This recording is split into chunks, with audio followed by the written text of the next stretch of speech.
Emir Zabala geldi. Bu işte nene yanasan bacı kardeş bu ne bezdi?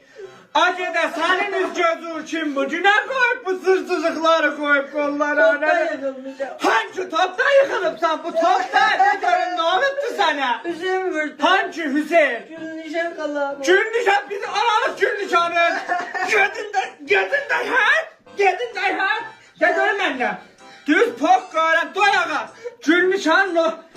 Müstelak dönmüş karşısını çoğuna. Gel görün benden. Gel görün benden. Gel görün. Gel görün benden. Gel görün benden. Gel görün benden. Benim sahibi. Karabenin aşağı buranı.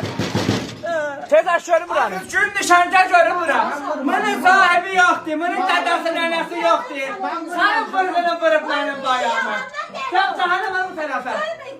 Akız ya sana sen körgede de. Senin kodunu nerede? Batı sen. Al sen yarasama Allah pisliğiyle. Sen de beni ele aldın sen. Sen görüp elimizden. Sen ne verirsen bak.